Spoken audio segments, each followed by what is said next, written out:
Austin, and it's Monday. And since this is usually the toughest day of the week, I figured I'd give a little Monday motivation.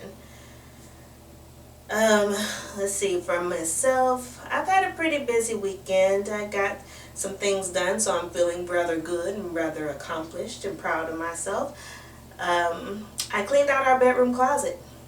Yep.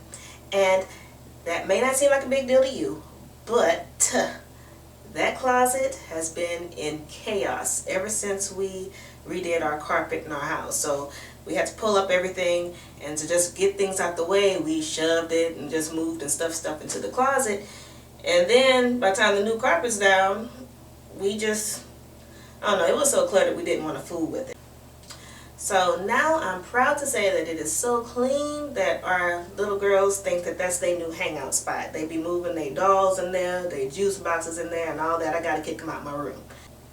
So my hubby is on the road working this week, so it was a perfect time to get in there and just clean everything out. And as I was going through everything, I found a pair of my old black high heels. And they're really worn, and the strap that goes around my ankles is so stretched out of shape that it barely stays on my foot, and the heels are rounded from hitting the pavement so many times, and they've run across the pavement so many times that they actually creak when I walk in them. So actually called my husband when I ran across this pair of heels, and I said, hey babe, I said, you remember my pair of black heels with the ruffle on them? And he immediately was like, yes. And he's not so familiar with these shoes because I just loved them so much. I didn't just wear them all the time because they were my absolute favorite shoes. I was wearing them all the time because that was the only option I had as far as my heels. Back in 2012, my husband suffered a bad injury to his lower back on the job, and it debilitated him. And this was extremely hard on our family because he's the main breadwinner of the house. So we went from being financially stable and taking family vacations to just barely getting by. If not for the grace of God and my mom, we probably would have been homeless.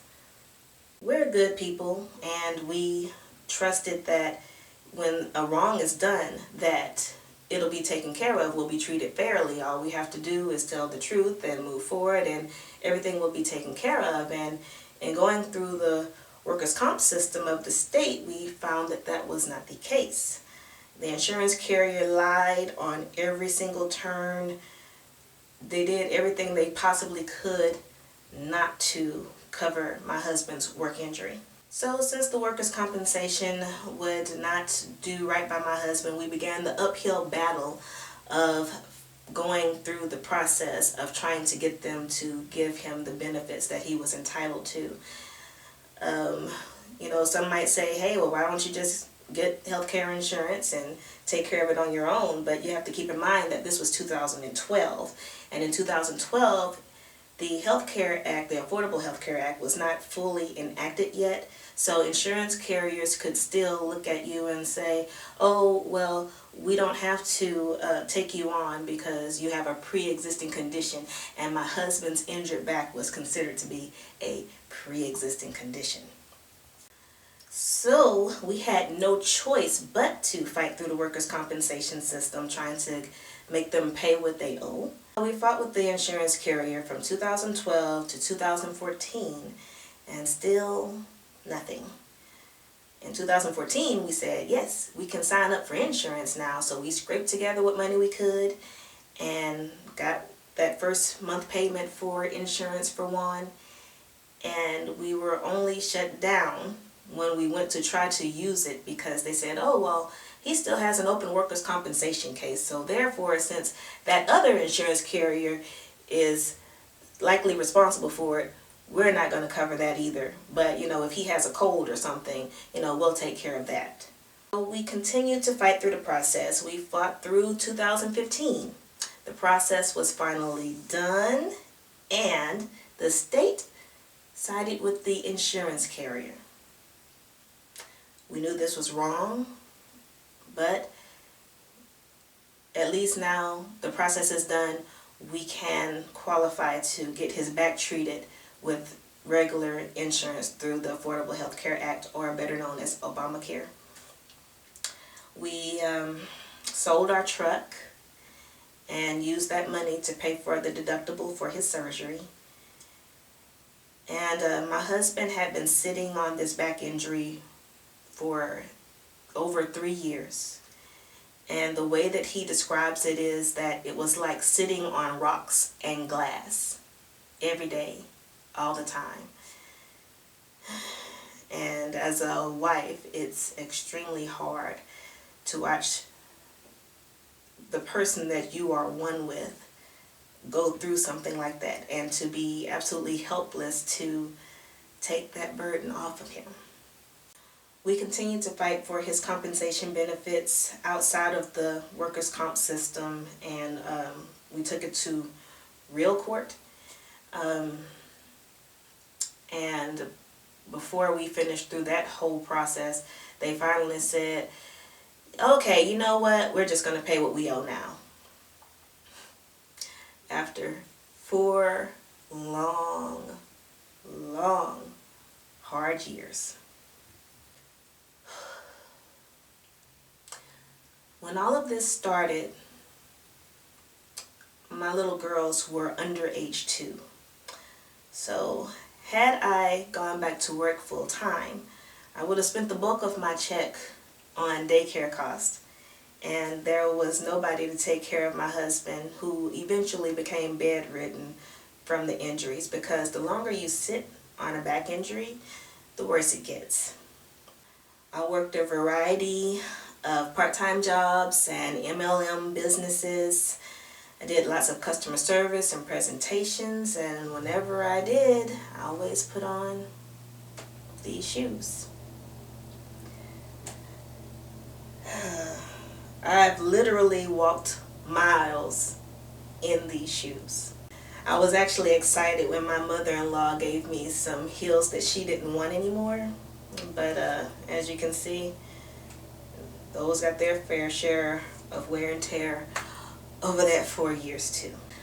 Oh, there were many days that we would just ask ourselves, why? It's like, Lord, we're good people. We don't live our lives trying to hurt anybody. We always do our best to do the right thing. We work hard. So why is this happening to us? One of my lowest points throughout this 4 years came when I got a call from one of my good friends. She didn't know exactly how bad the situation is, because I'm just one of those people who will put on a smile and keep going, take care of business, and she and her husband decided that they wanted to bless us because of a kindness that I had done for them some time back. And so she sent me $100 through Walmart. And for a moment, I thought that I had extra. And in checking my account, I soon realized that I needed that $100. It may not seem like much to you, but that $100 bought formula and food and diapers for our little girls. And it's at that moment when I said, wow, it's pretty bad. You're very broke when you don't even realize how broke you are. And in that moment, I promised myself that I would repay them both tenfold for this kindness that they had done for me.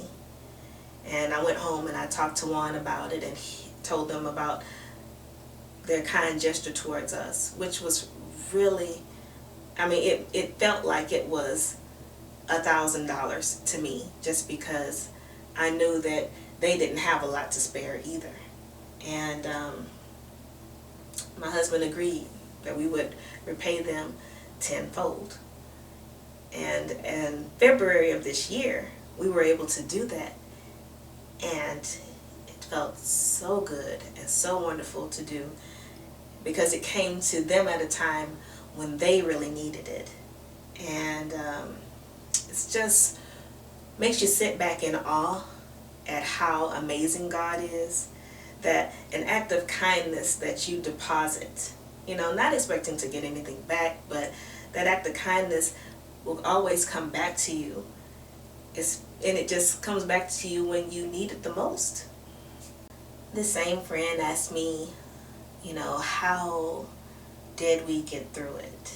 And in retrospect, I feel that, primarily, I got through it by focusing on the blessings that we did have. We had a home, we had food, clothing, even worn out shoes. And most importantly, we had each other. And every day I worked extra hard to make sure that our kids never felt the turmoil and uncertainty that we felt swirling all around us. No matter how bad things got, I always reminded myself that this is a temporary situation. Now, don't get me wrong, there were days when my faith felt paper thin, but I never lost faith, and I never lost hope. I've shed more tears than I can remember, and I've had many sleepless nights. But you have to remember to always stop and take joy in the people and the things that truly matter in life. And please know, you have to walk knowing that God always has a plan. You see, Juan and I thought we had a plan. Before all of this turmoil happened, we had sat down, we looked at our bills, and we wrote them all out, and we were like, okay, Juan's like, I'm going to retire when I'm 62, and this company has a great retirement plan, and we can also save this much money and put aside, and we can pay off our house early, and we can then continue to put money aside to help put that with our retirement. So we had it all planned out. And then Juan got hurt, and this blew our plan completely up. And for the first 2.5 years while we were going through this struggle, trying to fight and get his benefits and stuff, we were still holding on to the hope that we could keep that plan intact and make that happen, him retiring from that job. But this injury took that job completely off the table. It was no longer an option. And what we hadn't counted on was that God had a vision for us that far exceeded anything that we could have imagined. The journey, though it was long and hard, taught us many things. Among those things was faith. Not just faith in God, but faith in ourselves and our God-given gifts and capabilities. And we realized that we had the know-how to go into business for ourselves. On this journey, we learned who our true friends are. We learned that some friends are more like family, and some family does not fall into our definition of family. You see, when things were good for us, our phone was ringing all the time. And then, when it got hard for us, it got silent. And that actually hurt. But we are actually thankful for that now, because it helped us weed out our garden, T.D. Jakes once said that we have to deal with all sorts of people on this walk of life. But you know what? You don't have to put all of them on your team. Now today we're business owners and we are in control of our own income. And I believe we're walking in the path that God had intended for us.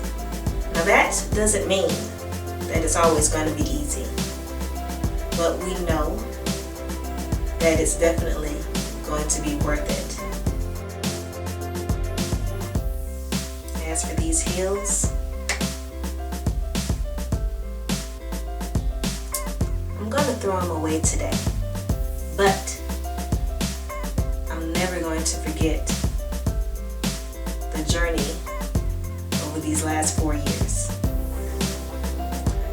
During the lowest points of our valley, a word of encouragement would mean the world to me, and we didn't always get it. Today, I want to be that word of encouragement for you. I may not know you, but today, I want to touch and agree with your spirit.